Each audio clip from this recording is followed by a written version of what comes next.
Good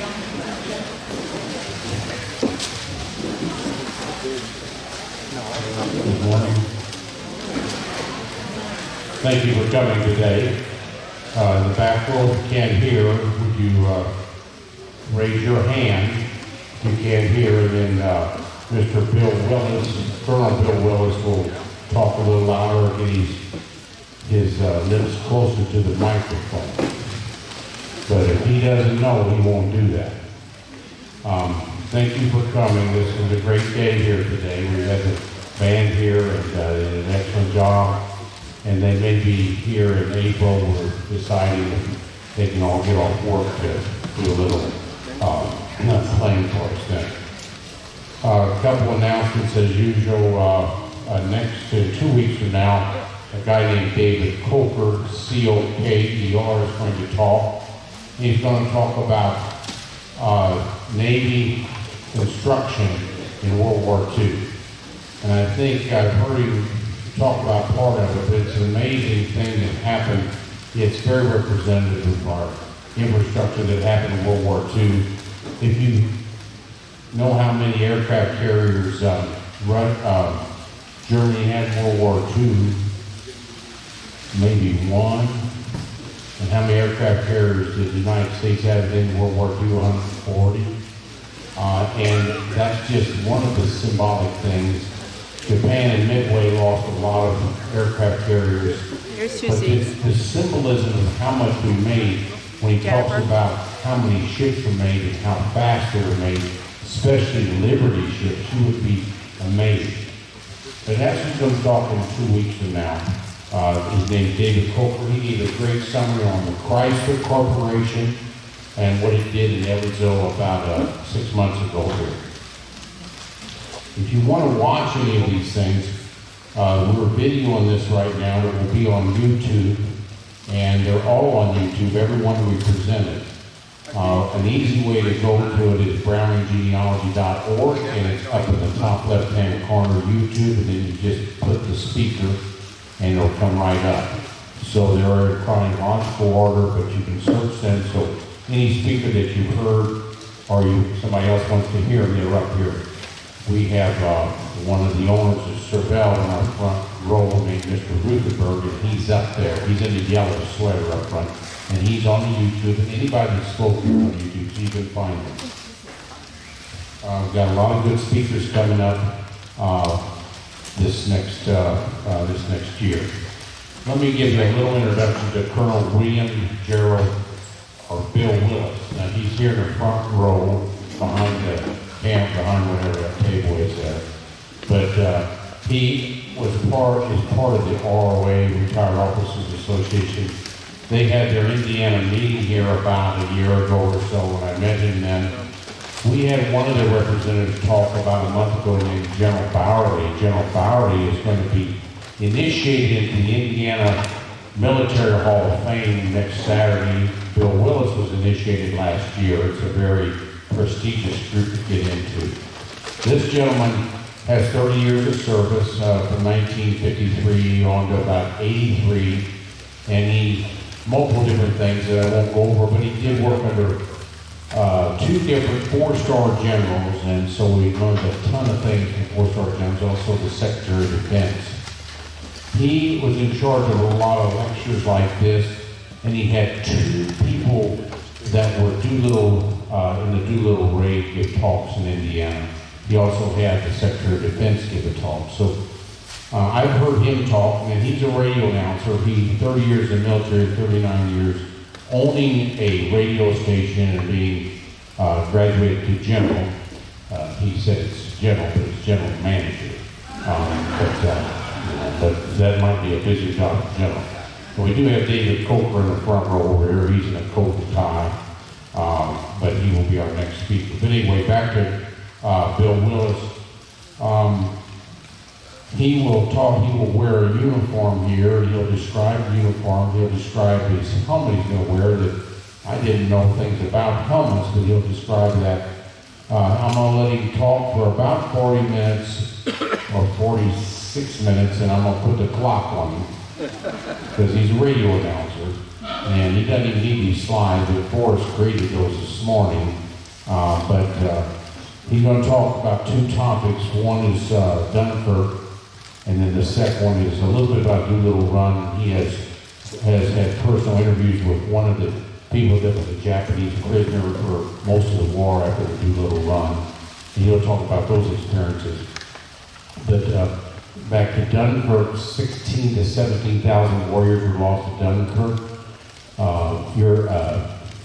Most of them, both French and also English, 16 to 17,000.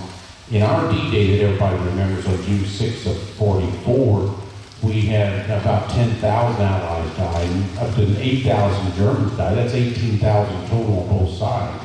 And 16 to 17,000 died during Dunkirk. And that we were really lucky. It's called the Miracle of Dunkirk. There were 4 or 5 miracles at Midway, 6 miracles according to Jason Holmes. But this is a real miracle, and I think he's an expert on this, an expert on a lot of things, but we're going to hold him to 2 topics today. So we're real lucky to have him from Frenchlick, Indiana. He is the owner and general manager of WFLQ Radio 100 Country.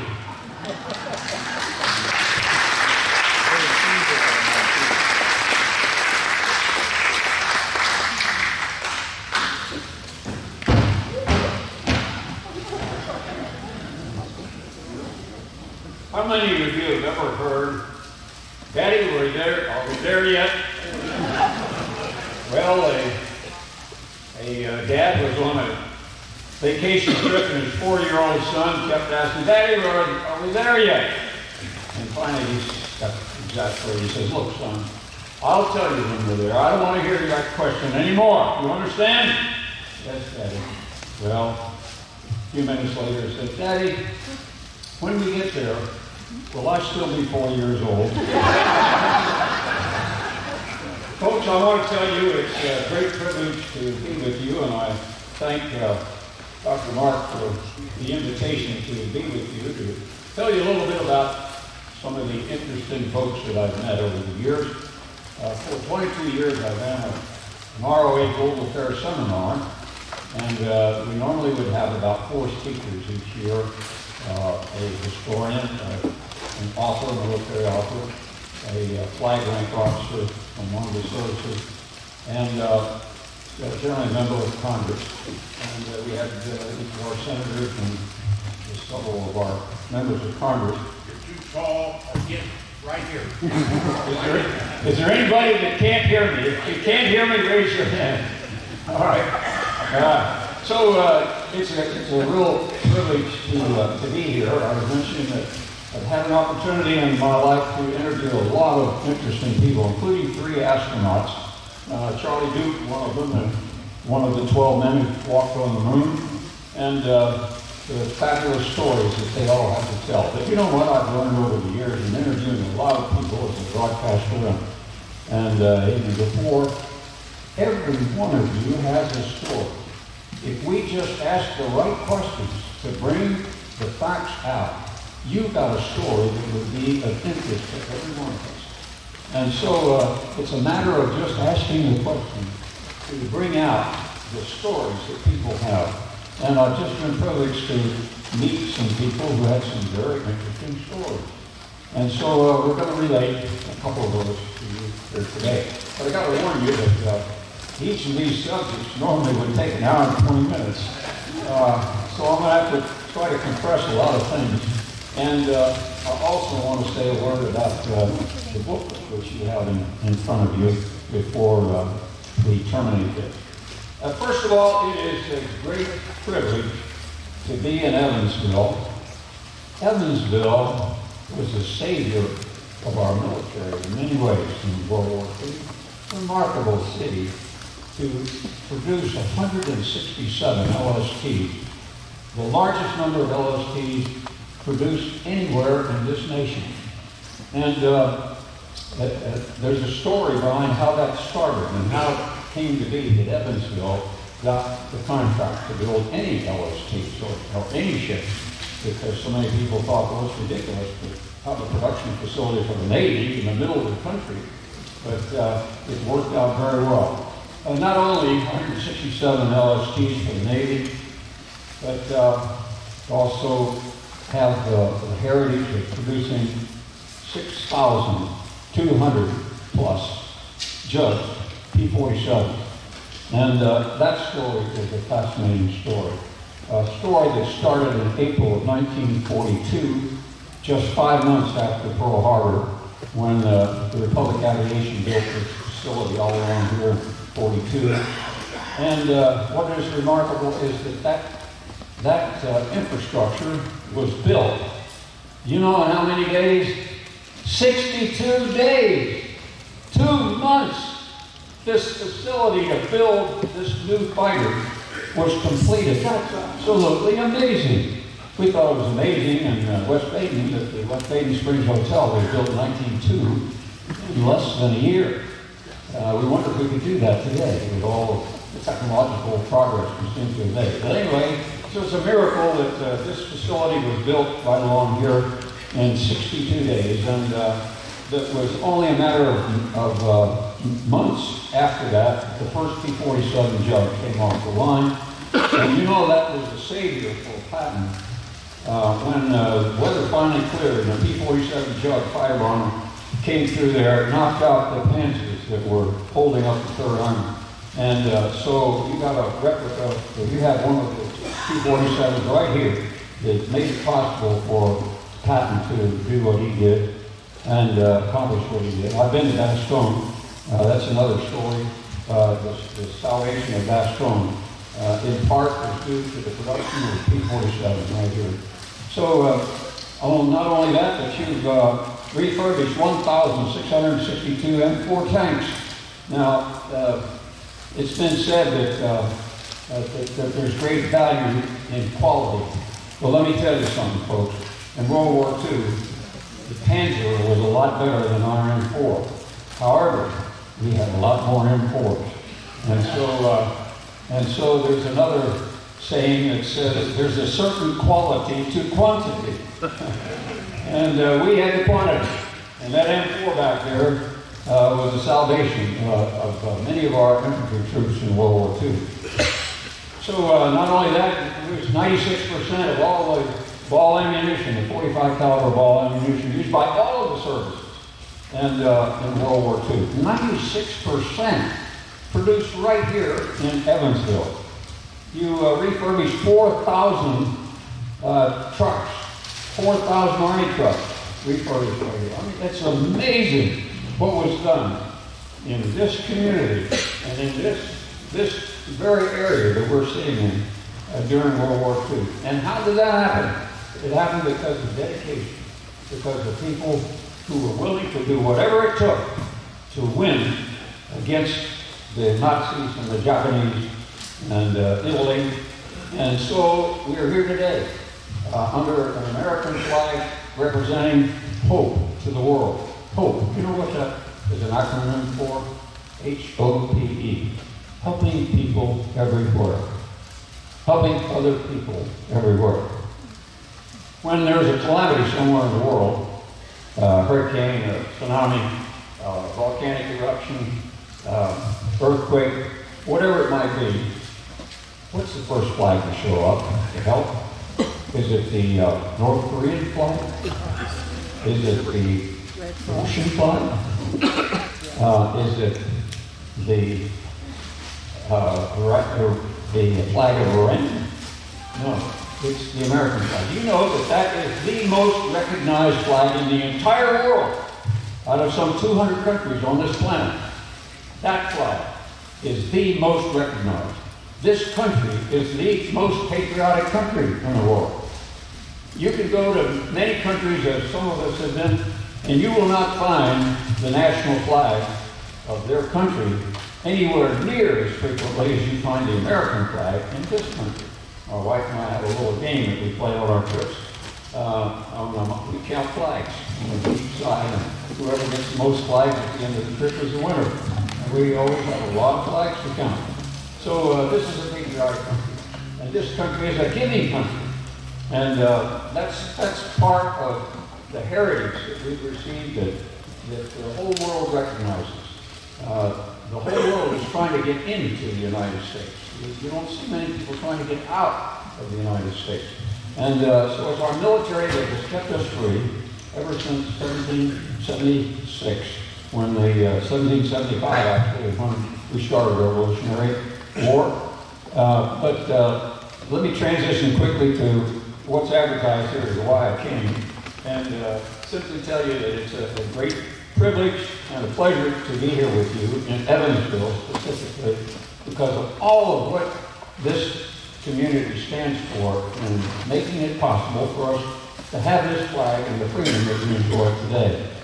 Well, my story about this evacuation begins after a Lions meeting. Our Lions Club, 26 years ago, was selling brooms. And up on Skyline Drive in French Lick, on a nice warm afternoon, we were selling these brooms, and I stopped at a home I'd never been to before in French Lick, and the lady answered the door, and I asked if she'd like to have a Lions broom. She said, yes, I do. I need a broom. Matter of fact, I need a couple of them. She said, but I don't have the money. I have to call my husband. She called her husband up, and she addressed him as Colonel Farley. Well, I thought I knew every officer in Orange County. You know, Orange County is only 18,900, and we had 8 officers at that time. I thought I knew them all. I never heard of Colonel Farley. And I started asking him some questions. Turns out he enlisted in the U.S. Army in 1938. 1938, when there were 139,000 in the U.S. Army. We had the 9th largest army in the world. We were smaller than Romania in 1938. So I started asking more and more questions. It turns out he had been to Dunkirk. Now, that couldn't be possible.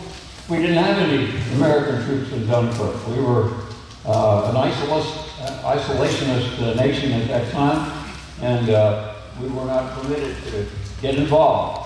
But he was there.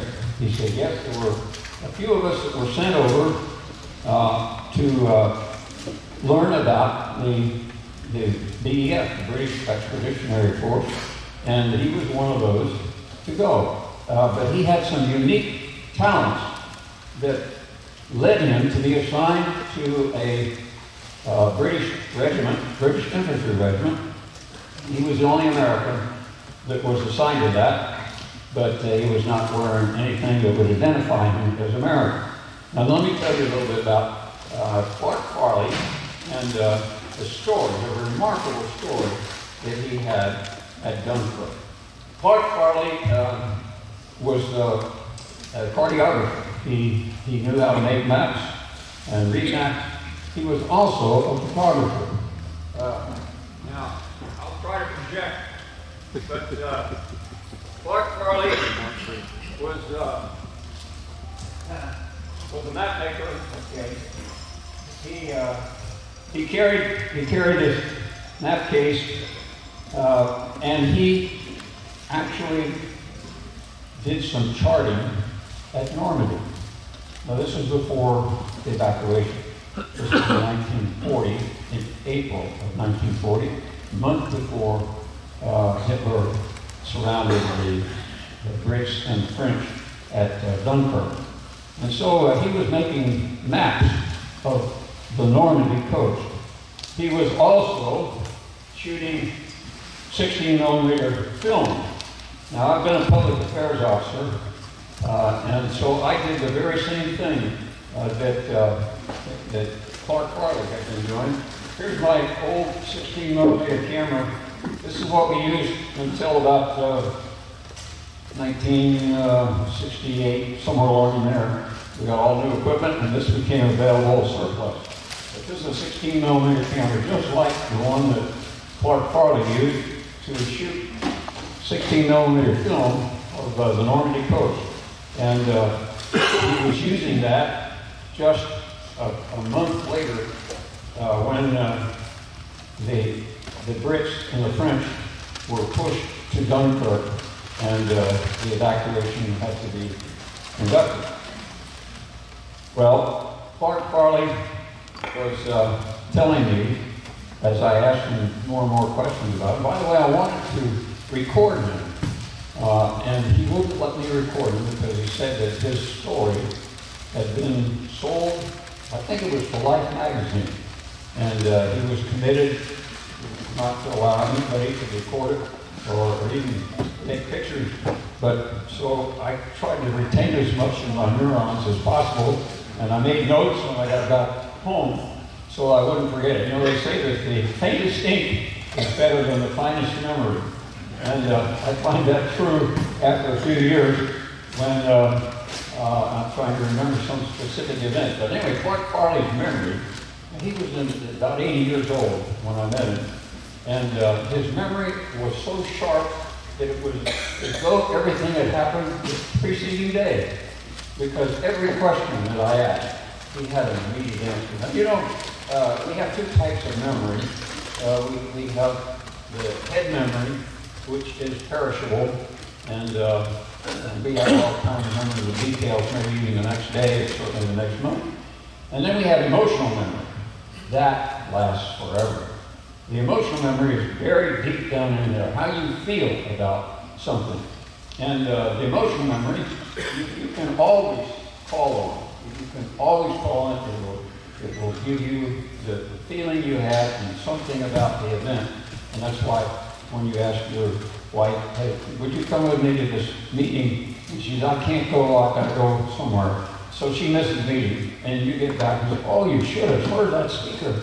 She said, well, what did he say? Well, I don't remember what he said, but boy, he sure was good. So that's the emotional memory. Well, Farley had this emotional memory about all these details, as well as the intellectual memory. And so he could answer precisely all the questions that I had. And it was amazing, absolutely amazing what this man's been through.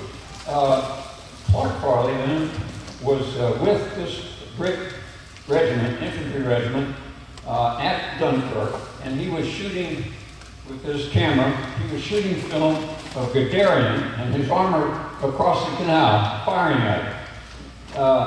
He was there until the last day. Now, the last day of the Dunkirk evacuation was the 4th of June, 1940. And this was an amazing event. God had to be in it because the Brits thought, when they started to think about how are we going to get out of this, they began to think about an evacuation. And they thought they could get 45,000 troops out.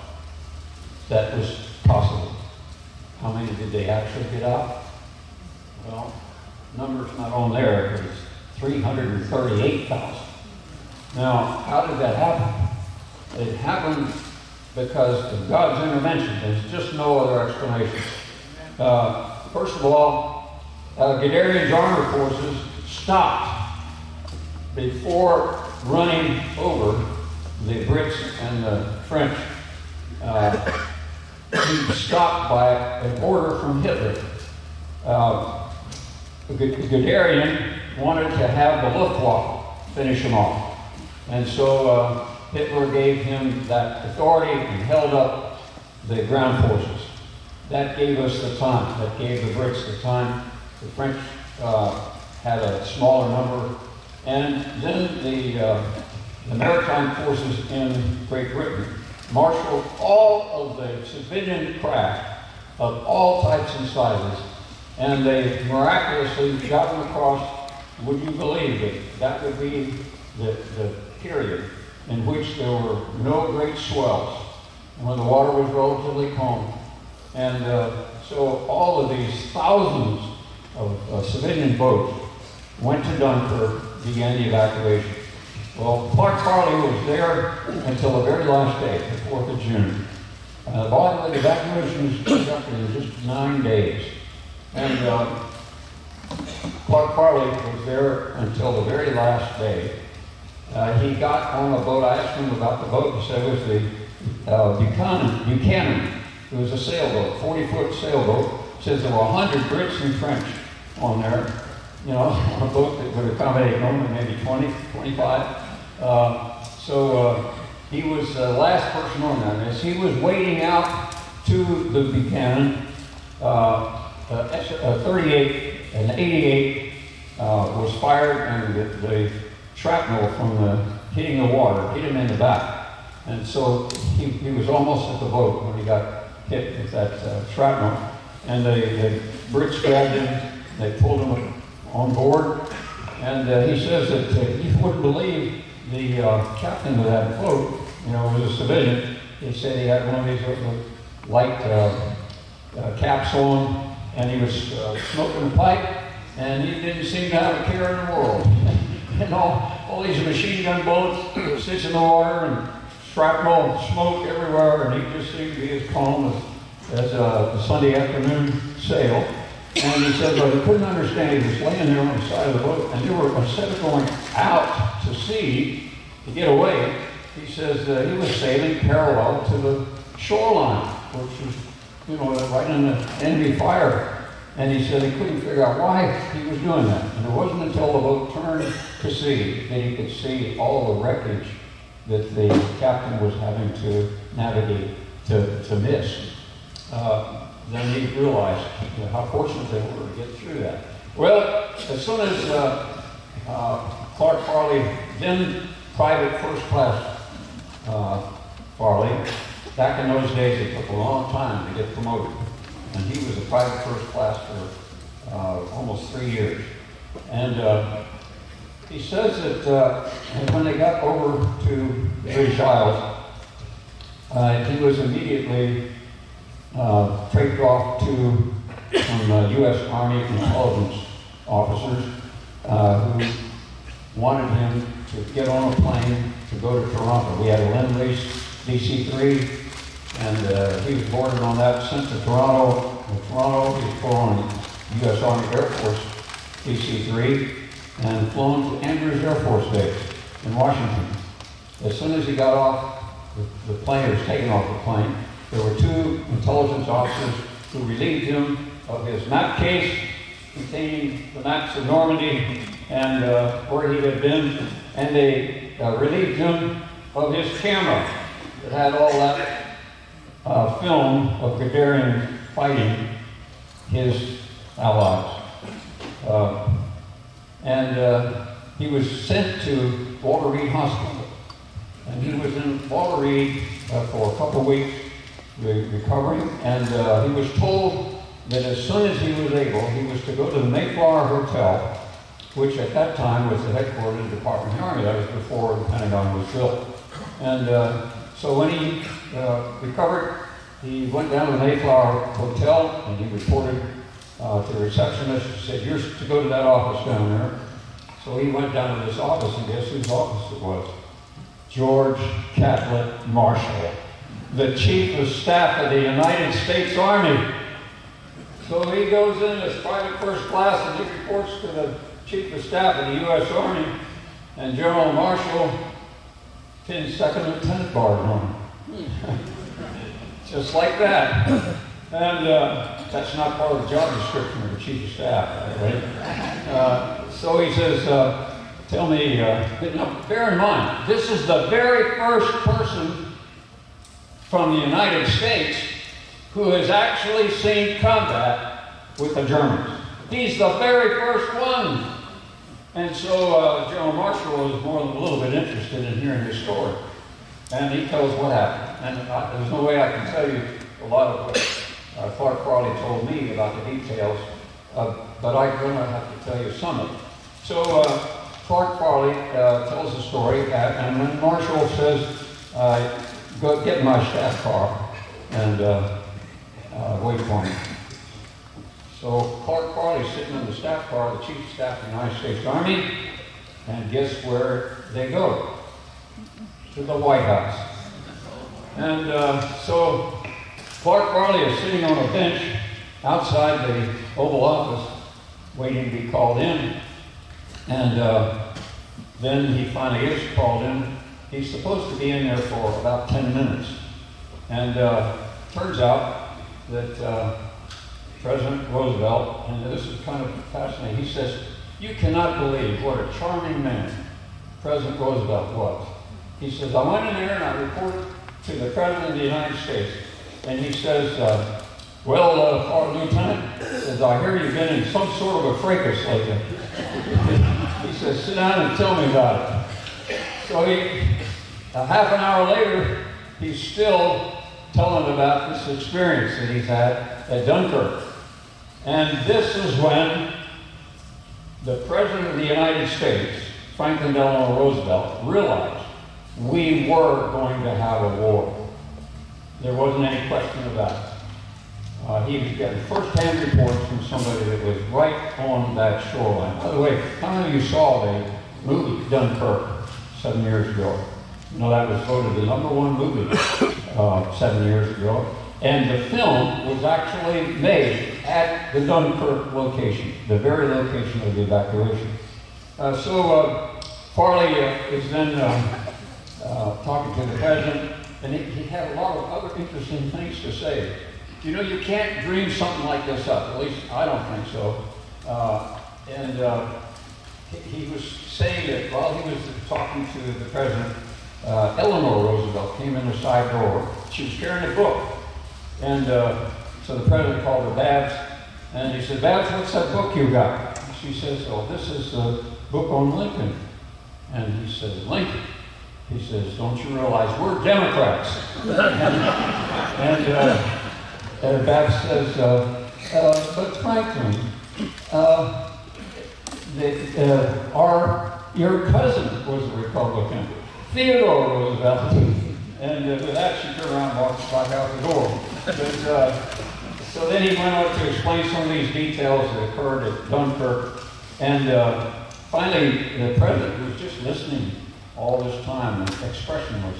He says, well, tell me, Lieutenant, what do you think we should do? Now, can you imagine? So Lieutenant Farley is sitting there, he's saying, here is the President of the United States asking me, a brand new second lieutenant, what we should do. And he suddenly says, well, Mr. President, we need to raise the mightiest army the world has ever known. And there was silence. And he suddenly remembered, oh, this was a man who was the Assistant Secretary of the Navy in World War I. And then he said, and the mightiest Navy. And the President laughed. Well, so he was in there for more than a half an hour talking to the President of the United States about Dunkirk. And after that, he was sent to Fort Benning for observation, as every second lieutenant goes through observation, every infantry lieutenant. And so when he got to Benning, he went to the officers' club, and he asked when he sat down, the bartender said, are you Lieutenant Farley? Now, you got to remember, in 1940, our Army was just starting to increase from 139,000. We only had about 10,000 officers. And a brand new second lieutenant who had just been to Dunkirk, who had just been talking to the Chief of Staff of the U.S. Army, was probably going to get some publicity in the Army. And so he was known when he arrived. And this bartender says, yes, you are to report to that table over there. And he goes to the table, and there's a one-star flag on the table, and he reports to this man at this table, and guess who it was? Georgie Patton. Brigadier General George Patton. And so he reports to him, and Patton is, of course, very interested in knowing about Guderian, you know, his adversary in the Armored Corps. And so he has an interview with General Patton. Patton tells him, when you get out of here, when you graduate, says, I want you on my staff. So he became a crypto officer, intelligence officer on Patton's staff. And then it goes on. I have to eliminate a lot of stuff here, but he got promoted up the line. He saw Roosevelt the second time at Casablanca. And then at Potsdam, he was the intelligence officer in the Habsburg Palace when the Potsdam Conference was being held with the new President of the United States, Harry Truman, and with Churchill and with Stalin. The three of them were there to determine what was going to happen after the war ended. And then he went into some detail, telling me some of the things that occurred. Now, first of all, can you imagine anybody being in any of these situations? It's impossible, isn't it? But here he is, standing in the midst of the three greatest people in World War II, at the end of World War II, watching. And his job as an intelligence officer was to carefully observe all of what Marshal Stalin did and take notes. And so he was focused on Stalin. Well, at one point in the Potsdam Conference, President Truman said to Marshal Stalin, I understand you're going to remove your troops from Austria when we can complete and when we get the unconditional surrender. And Stalin said, I think we're going to leave them there and in Yugoslavia. And Truman turned red. And they had the German oak furniture, heavy furniture that each of them were sitting in. Truman got up out of his chair, got behind that chair, picked up that chair, and he slammed it down on the floor, said, "The hell you will!" and stomped out of the room. Can you believe that Joseph Stalin, the man who had more blood on his hands than any person in maybe history, asked for a cigarette? He pulled out his cigarette case, he stuck a cigarette in his mouth, and Abe came over with a cigarette lighter to light his cigarette. He said he couldn't get that cigarette lit because it was shaking so bad. Can you imagine? So here, this man who had such a firm grip on so many people in the world and who was responsible for the elimination of so many people was scared to death of that little man, the only man in the history of the world who ever said yes to the dropping of an atomic bomb. Well, he had good reason to be apprehensive. But anyway, the story of Clark Farley is one that is just one amazing event after another. Farley went on to become a lieutenant colonel and retired in the early 70s. I had an opportunity, I have an old M38 Jeep. Some of you may have ridden in an M38 Jeep that made in the Korean War, and I used it in parades, and I took Clark Farley on a parade in Jasper to celebrate this unique experience. Well, this is a little bit about Clark Farley. One person, and I had to eliminate an awful lot of things that Clark Farley told me in his presentation. Actually, it was a series. I saw him on a number of occasions, and then I made some notes at home whenever I talked to him. But a remarkable man.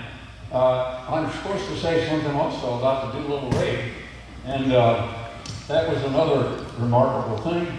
I'm a Gideon, and I was at a Gideon convention in Nashville about 20 years ago, and I met a Gideon from Sacramento, California, and when we were talking, and when he found that I was an Army retiree, he said, that maybe you might be interested in meeting a friend of mine, Jake DeShazer. He was one of the crew members on the Doolittle raid. He was on plane number 16. He was a bombardier. Back in 1941, bombardiers were enlisted men. And he was a Corporal Jake DeShazer. And he knew I was doing a seminar each year, and that I had a lot of different speakers each year. And he thought maybe Jake DeShazer would come to Indianapolis and be a speaker. So I called him up, and lo and behold, he answered the phone. He was in Portland, Oregon, and told him about our seminar, and I'd like to have him come and tell his story. I said, yeah, I could do that. And he was about 80, he was probably about 85 at the time I talked to him. And so he came, and his story was just another remarkable story. Jake DeShazer, Corporal, was at Spokane, Washington in 1940 and end of 41. And he said one day he was working on a 50 caliber machine gun on his B-25, And this lieutenant colonel came up. He says, now look, in 1940, a lieutenant colonel was almost like Jesus Christ. He says, you never saw anybody more than a lieutenant. And he says that we just never had colonels. It was rare to see a major. And he says, this lieutenant colonel walks up to the plane while I'm working on this 50 caliber machine gun, and he says, Corporal DeShazer, yes, sir. He says, I understand you're the best bombardier on this installation. And he says, I need some men for a special mission, and I need you. He says, would you come with me? Well, he just never had a lieutenant colonel ask him anything. And he said, well, yes, sir.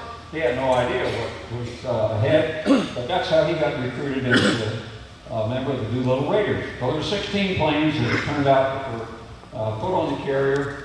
Nobody knew for sure just how many they could get on the carrier because they never were going to do it until the actual movement, the actual mission. They did not want to risk anybody seeing any multi-engine aircraft on an aircraft carrier where the word might get out that something was being planned for Japan.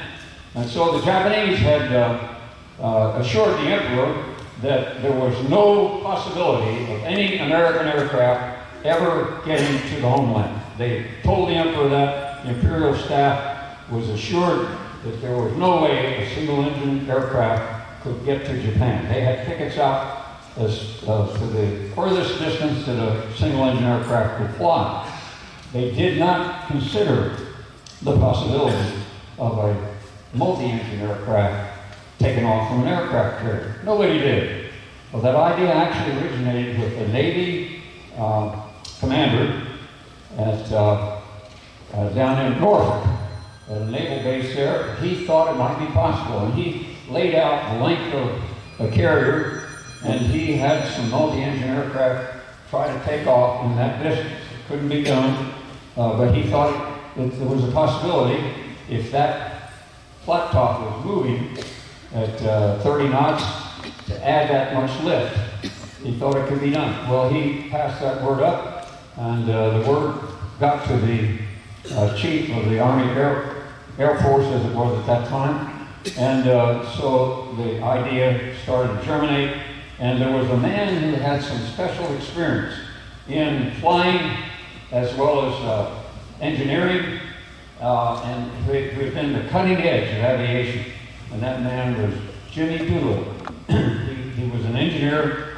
He was a major in the Army Air Force Reserve, and so he was called up in 1940 to, as part of a partial mobilization, and then he was given this assignment to fly to Japan on a special mission. Now, you need to keep in mind the fact that until the Doolittle raid, we had been losing and losing and losing and losing and losing everywhere in the world. All our troops were having to retreat or being taken captive.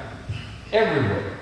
The Doolittle raid was the first offensive action in the Pacific Theater, April 18, 1942, just 5 months after Pearl Harbor. And nobody thought it was possible. The Japanese were running wild all over the Pacific.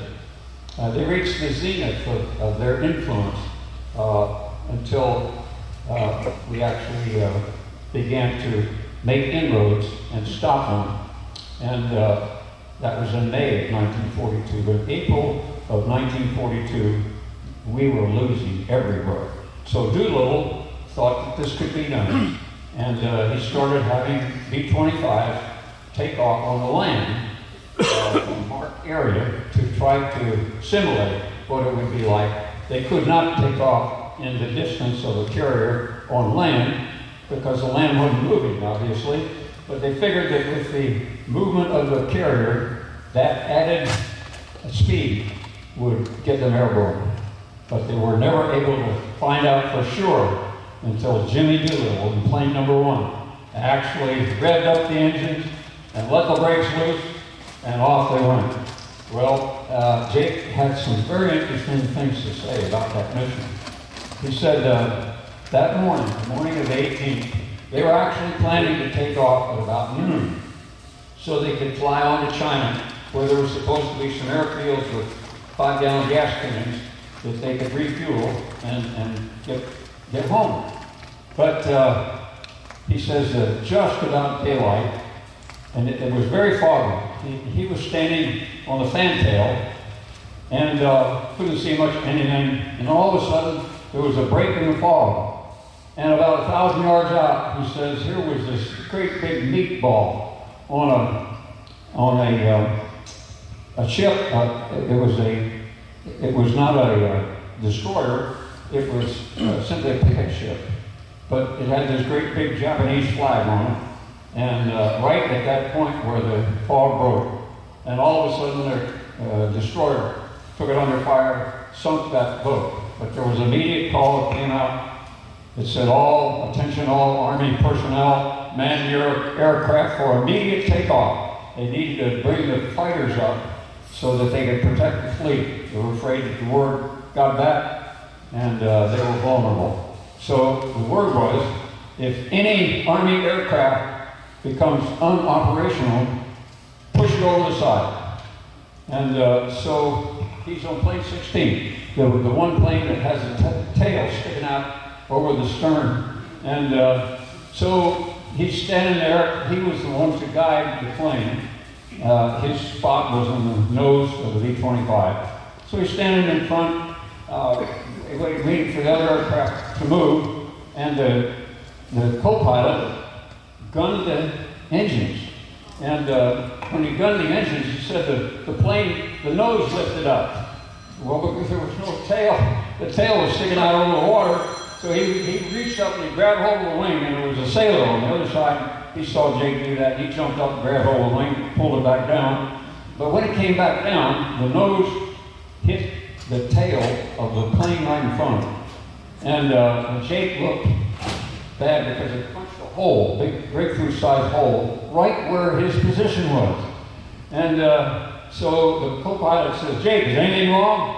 And Jake suddenly thinking, if I say there's anything wrong, they'll push us over the side and we won't get to go. He said, yes, sir, everything's fine.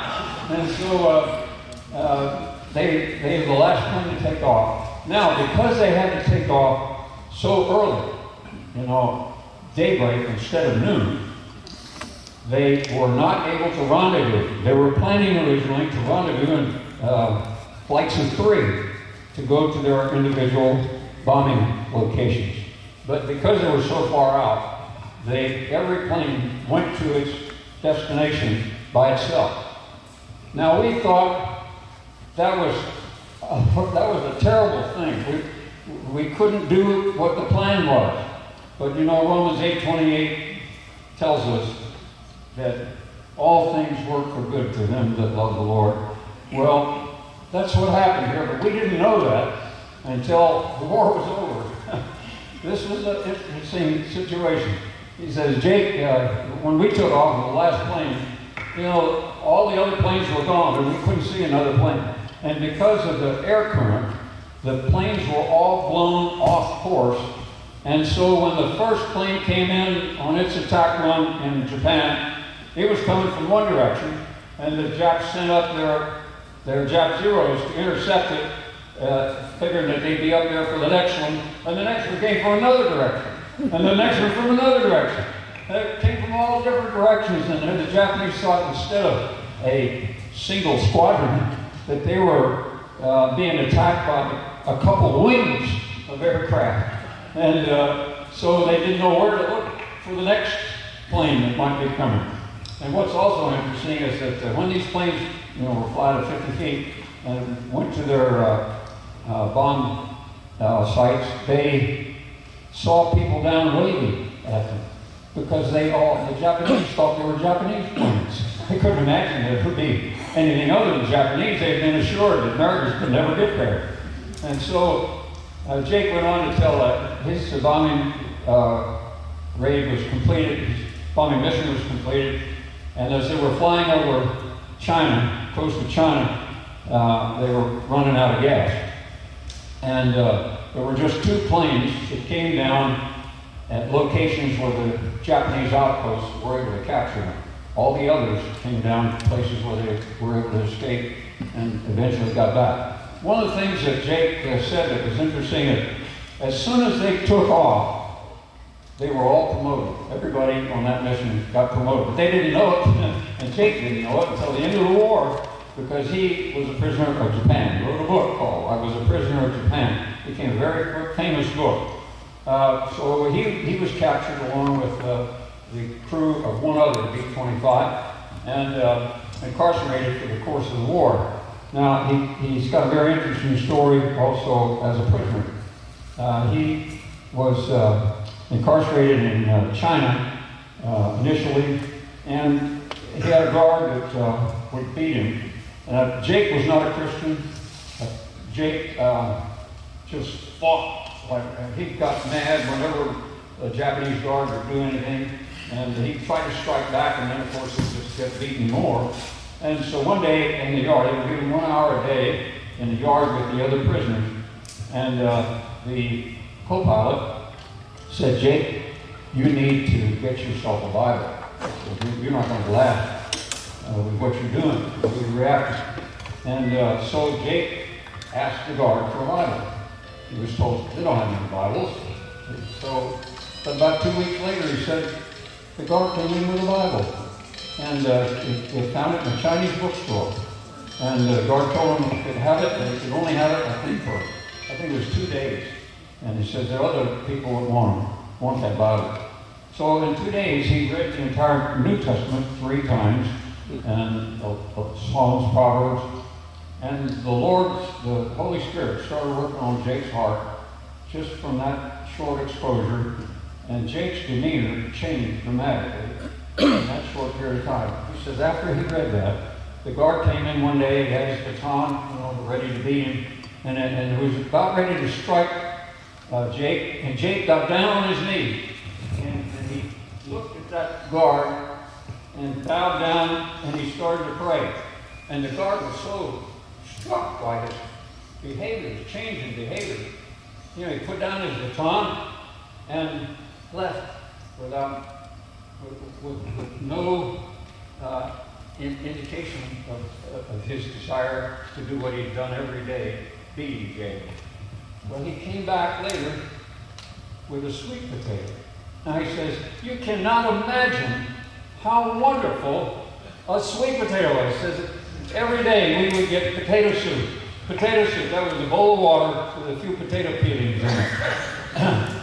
And Jake lost, well, he wasn't a big man to start with, but he lost, I think, about 40 pounds while he was in the Japanese prison. And then he says that sweet potato was the most wonderful thing you could possibly imagine. And this was all due to the change in his demeanor after getting that Bible. Well, it was then that Jake thought that when the war was over, he would go to Bible school and to learn how to become a preacher. But then when he did go to Bible school, by the way, he was there to the course of the very end of the war, and there's a lot of other interesting things that he talked about when the war was over, when they suspected things were about to conclude in America's favor. But so he went to Bible school and decided in Bible school, instead of being a preacher, he'd be an evangelist. And he'd be an evangelist to Japan. So he wrote this book, I Was a Prisoner of Japan.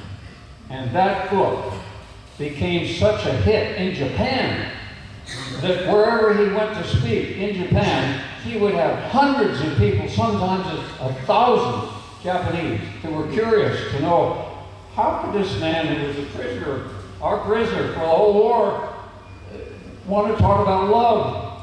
And so he had these giant crowds wherever he went. He said one day he was in the very town that his B-25 bombed, and Osaka. And he said after he spoke that he was in his room and there was a knock on the door, and he opened the door and there was a Japanese standing there with an 8x10 black and white photo that he wanted Jake to autograph. Guess what the photo was? His B-25 coming in on its bombing run. And this Japanese had taken a picture. Of course, he thought it was a Japanese plane at the time that he took the picture. But can you imagine? I mean, could you just think about conjuring up something like that? Well, but he went on to tell about other stories. Another time he was in Tokyo and talking about I was a prisoner of Japan. And after the presentation, this knock on the door, and he opens it up. And who in the world would that be? Mitsuo,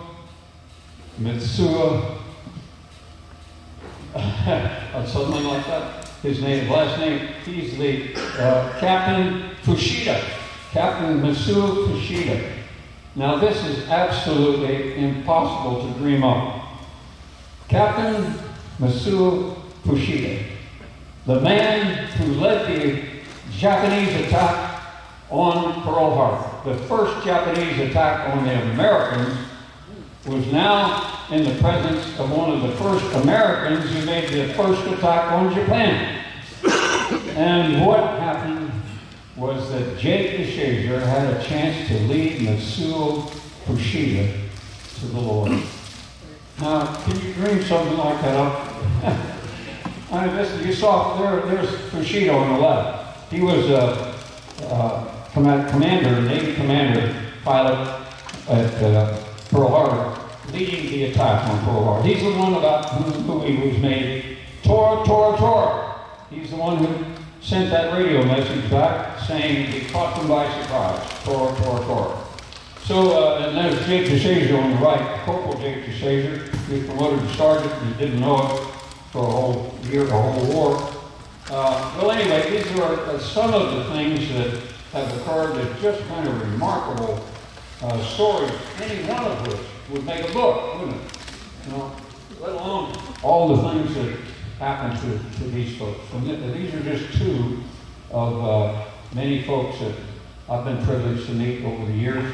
I think one of the most fascinating stories that we don't have time for is Charlie Duke, Brigadier General Charlie Duke, the Air Force Reserve, who is the only man left now on this planet who walked on the moon who can still talk about it. There are 12 of them that have, there are only 2 left who can speak at all, and Charlie's the only one who can talk to a group like this. It's a phenomenal experience. But anyway, those are just some of the very interesting and fascinating folks. And I want to thank Mark again for the opportunity to come and talk to you and tell you a little bit about some of these great folks that have been part of our heritage that make it such a great privilege to be Americans. Thank you. This is question and answer session, so Morris will walk this microphone around, raise your hand for questions, and he's going to tell us about what type of helmet. This is a World War I helmet he's on. He's going to say why he's wearing a World War I helmet as opposed to World War II. Well, take a couple of questions, and I've got to tell you about the helmet, and I'd like to close this one. All right. Yeah. All right. Well, this is called the Brodie helmet. Brodie, named for the man in Great Britain who put it together, called the tin hat, which you see it over there at your Doughboy exhibit. You know, we never had helmets until World War I. We had cloth headgear in the Civil War, every war, and it wasn't until 1914 when the Brits and the French and the Germans were engaged in the greatest combat the world had ever known at that time, and artillery was the greatest casualty producer. And it was determined that about 40% of all the deaths on both sides were from shrapnel, from artillery shrapnel in the head. 40% of all the deaths were head wounds. And so the Brits and the Germans came up with a means of shielding some of that shrapnel with a steel helmet. And the Brits came up with it in 1914, and this was the helmet that Brodie developed, called the Brodie or tin hat. And this was used all the way up until 1950 in World War II, the first year of combat in World War II. You know, you've seen World War II troops in 1941 and even in the first part of 42 still wearing the same helmet. Well, in 1942, in April, the U.S. Army staff said we need to have a distinctive American helmet. This was used by Brits and Americans with a slight change for the French. And so we wanted something that was different and that would protect the sides. Now, this did save a lot of lives from the artillery shrapnel, overhead shrapnel. But it didn't do anything for the sides. And so we wanted something that would do a better job. So that's when we came up with a Hatfield helmet. And the Hatfield helmet, developed in 1942, was eventually produced. 22 million of those helmets were produced. And that does provide some shielding to the ears and keeps the rain off your eyes, and it has some limited protection to the neck. Now, one of the problems in developing the helmet for protection of the neck is that it had to be high enough so that when you're in the prone position, the helmet didn't prevent you from using your rifle. So that's why it was designed the way it was. But you know, anytime you see that helmet, you know it's U.S. troops. And so that was a very successful thing. Now, I happened to be in combat developments at the Army Training Doctrine Command, 4-star command at Fort Monroe, Virginia, when the Kevlar helmet was developed. As a matter of fact, I had an opportunity to go to Navy labs in Massachusetts where that Kevlar helmet was developed. Yeah, that is the one we presently have. That was developed in 1982. And it was first used at Grenada. And it was very interesting to see how effective that helmet, that Kevlar helmet, was. Because even though the Hatfield helmet that we used in World War II would stop a 45 caliber round from an average distance that would be fired, it would deflect a 45 caliber round. It would not deflect higher power, 30 caliber, and so on, 50 certainly.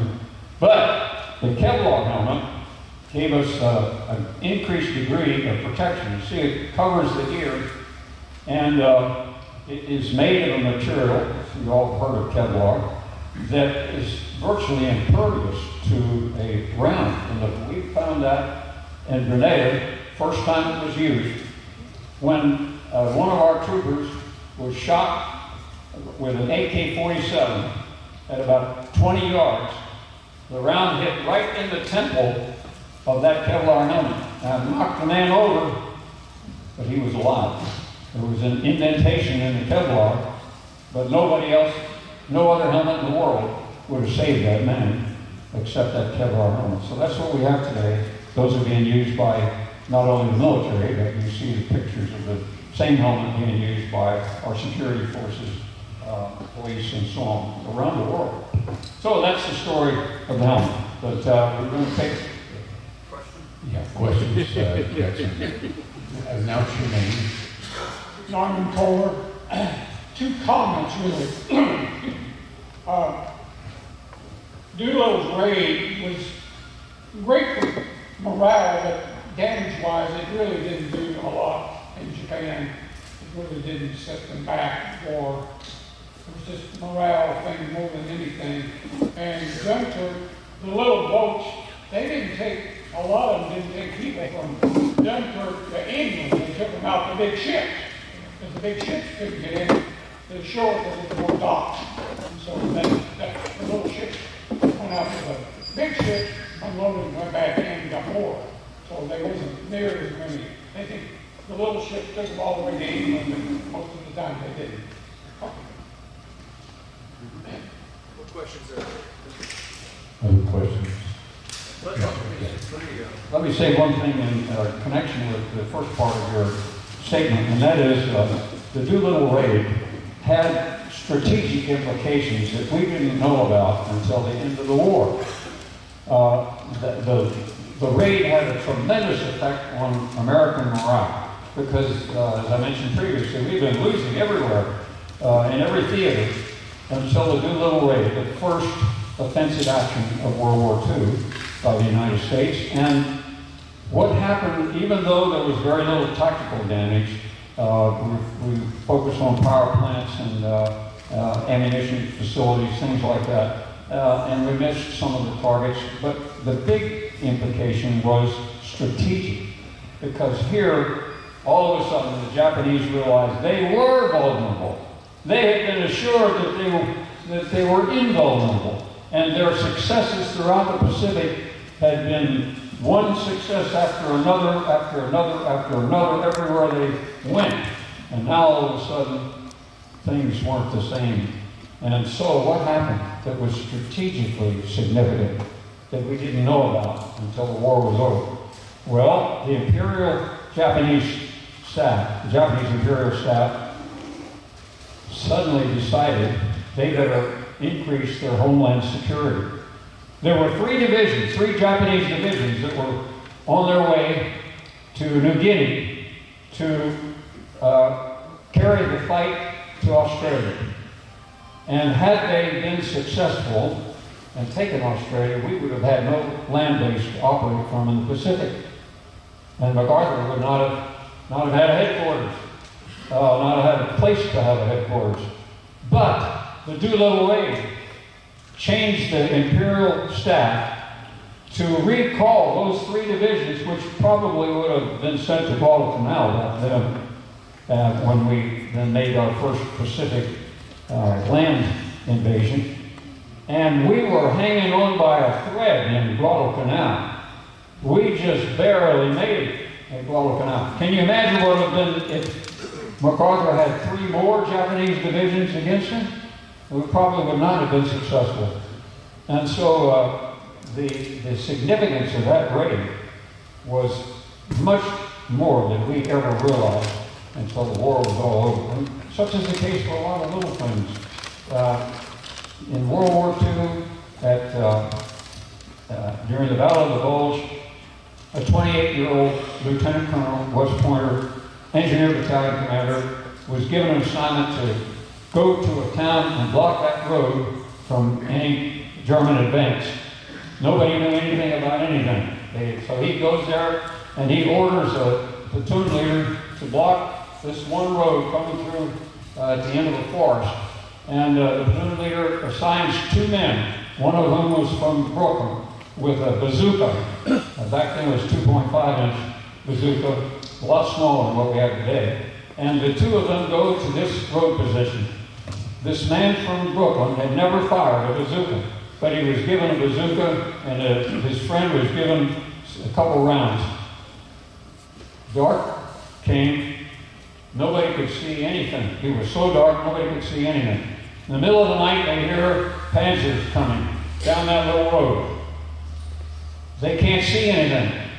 This Brooklyn private, who had never fired a bazooka, gets his bazooka loaded, and when he hears the noise getting real loud, he just fires in the dark towards the noise. The round hits a Panzer, a Tiger Panzer, that was the lead tank, which had some gas tanks on the side of it. The gas tanks explode. There's a tremendous fire. The lead tank silhouettes everything behind it. This German Panzer regiment stopped cold. They can't get around to all the trees. They're blocked by that one tank, which keeps the German attacking force in place until reinforcements can be brought to defend the position. One man from Brooklyn stopped that entire Panzer division, as it turned out. Now, such is the significance of little things and what one person can do. One person with an idea or with a little bit of gumption can have a tremendous difference. And fortunately, in this country represented by that flag, we have a lot of people like that who use their moxie to come up with solutions. And that does not occur in Japan, in Russia. They do not have the NCO Corps that we have developed, so they don't have the initiative to be able to keep on toward the target if things change, as they always do.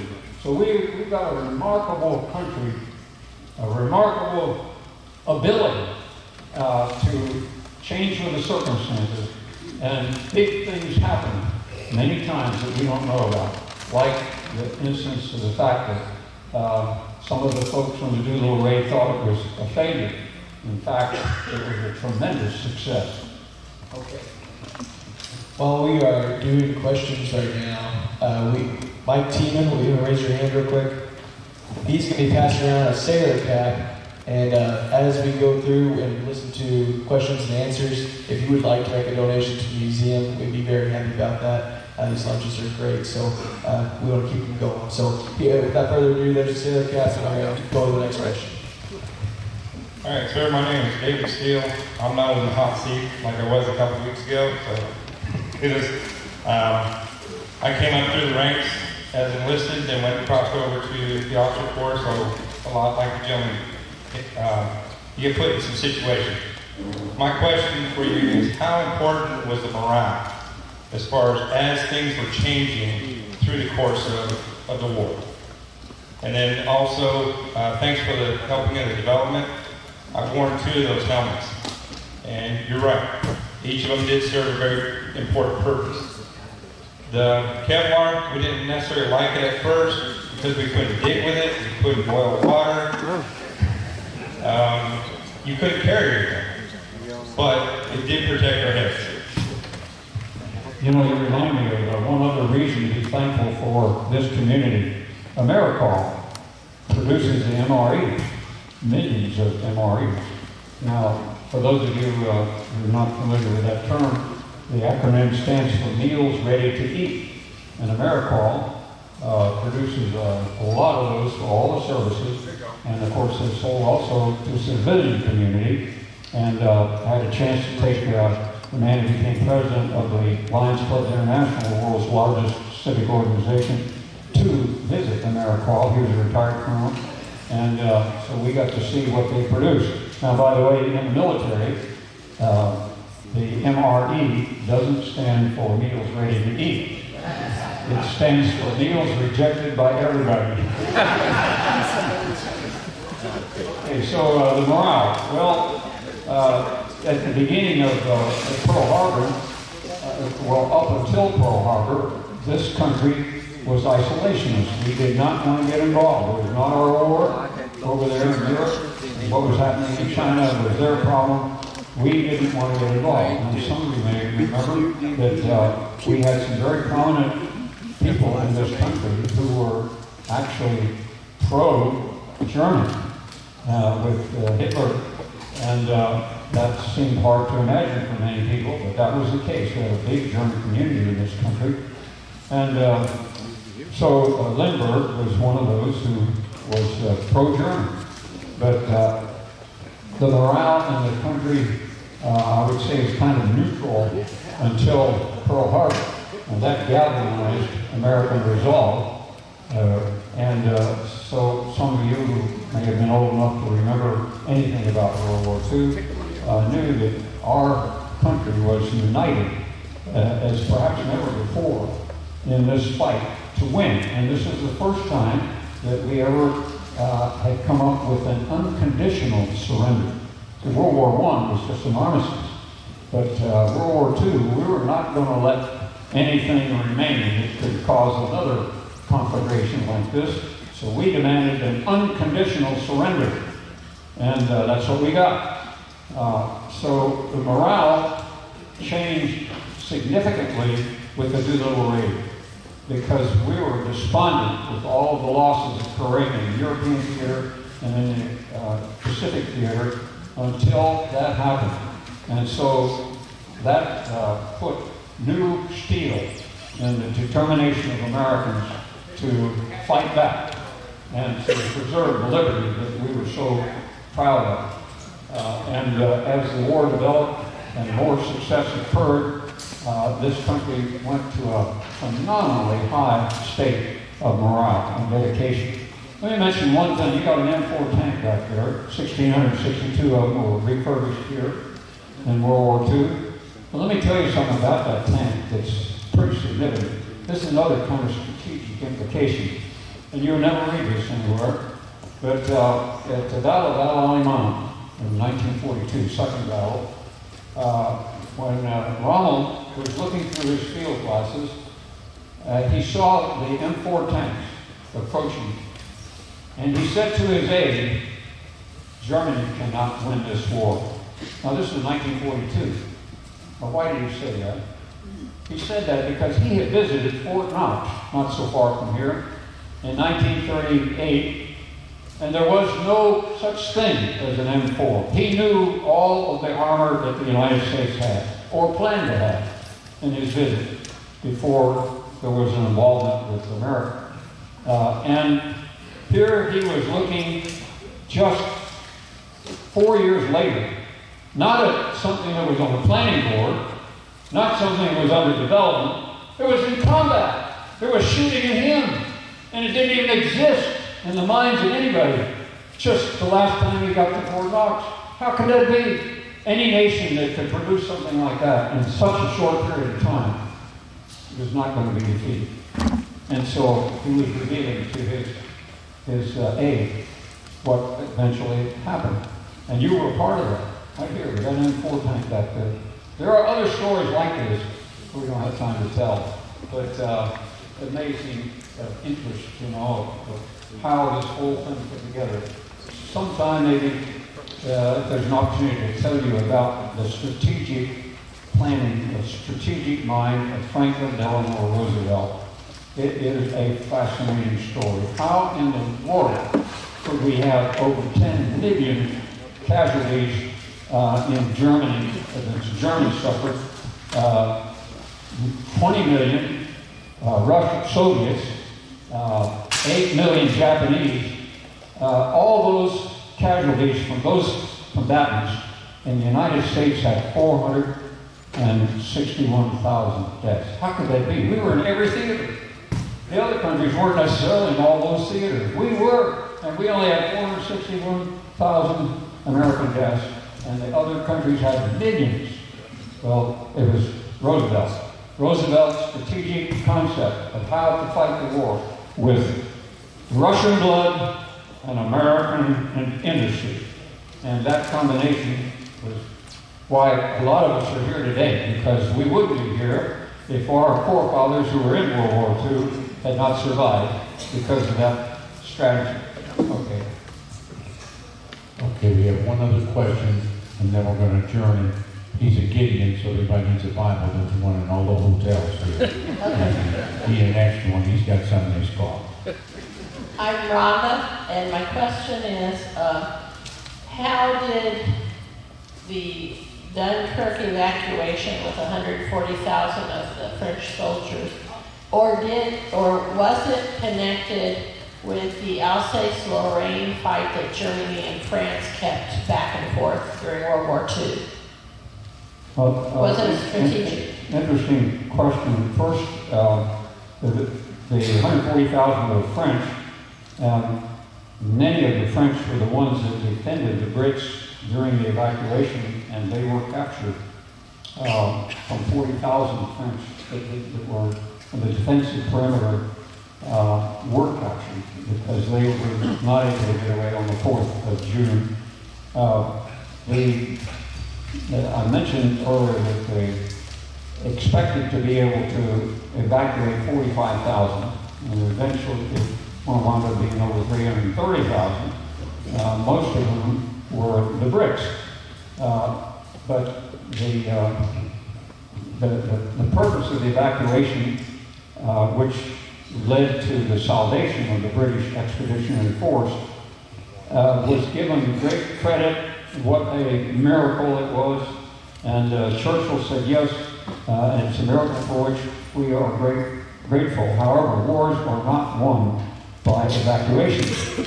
And so he recognized the problem that lay ahead in resuming the offensive in World War II. But Dunkirk galvanized the determination of people like Roosevelt and others around the world that they could no longer tolerate this man who was taking over everything. But here's what's interesting about Dunkirk. Ended on the 4th of June, and Colonel Farley, Lieutenant Farley, Private Farley, was commissioned in June when he got back. And 2 weeks later, the French surrendered.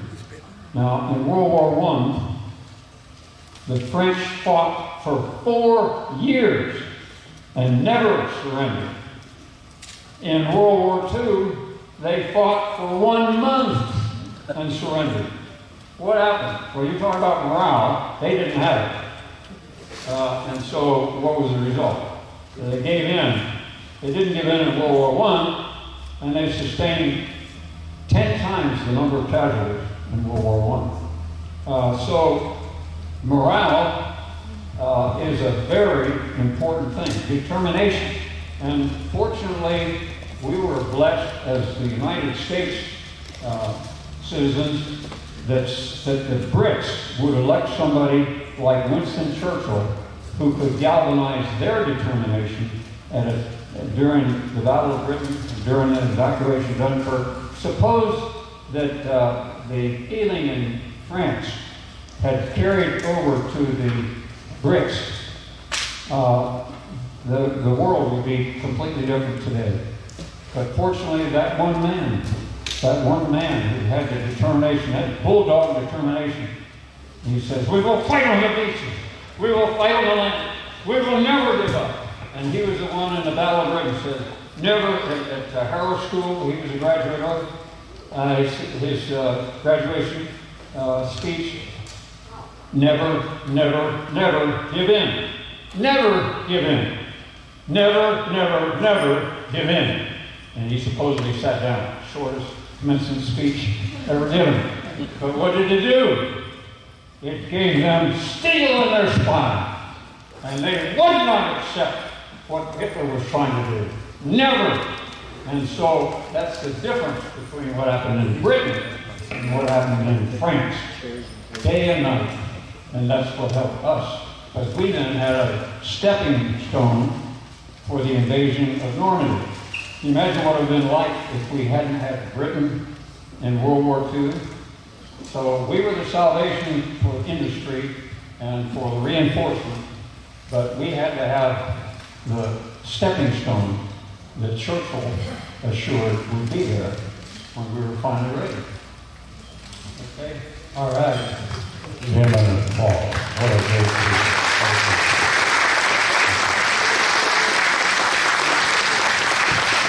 He wants to say something else. We've got an encore. They're supposed to get the encore over there. We do have that. We've got an encore over there. Well, that can't be long now, Bill. What do you got? All right. All right. This is a toast to the flag. That flag represents to all of us who wore the uniform something very special. I mentioned earlier, it's a symbol of hope. This is called A Toast to the Flag by John Bailey. Here's to the red of it. There's not a thread of it, no, not a shred of it, and all the spread of it from foot to head. But heroes bled for it, faced steel and lead for it, precious blood shed for it, painting it red. Here's to the white of it, thrilled by the sight of it. Who knows the right of it, but feels the might of it through day and night. Womanhood, care for it, made manhood, care for it. Purity's prayer for it, keeps it so white. Here's to the blue of it, beauteous view of it, heavenly view of it, star-spangled blue of it, constant and true. Diadems gleam for it, states stand supreme for it, liberty's beam for it, brightens the blue. Here's to the whole of it, stars, stripes, and pole of it, body and soul of it, oh, and the roll of it, sun shining through. Hearts in accord for it, swear by the sword for it, thanking the Lord for it, red, white, and blue. All right. Thank you, Bill. We have one announcement from Honor Flight before we commence. Hello, my name is Randy, and Sue and I are from Honor Flight, and we hope to be able to be here almost every week or every presentation, signing veterans up. We have giveaways, and anytime that we have people sign up Their name's going to go into a bucket, a little bullet. And at the end, the ones that we both name will be able to get a commemorative book about the LSP 325. And we'd love to have all veterans sign up for Arm Flight. If you haven't, we'd like to take your name and you get your age and your contact information. And we'd love to have you join us on the trip to Washington, D.C. Thank you. And one other thing, we have a veterans breakfast here next Friday. It's 11/11/22. We'd like to have you here from 7 in the morning until 10 in the morning. It's eggs, bacon, and biscuits and gravy, and napkins. Glad to have you here at 7. We'll close at 10. Okay, the band's on the way.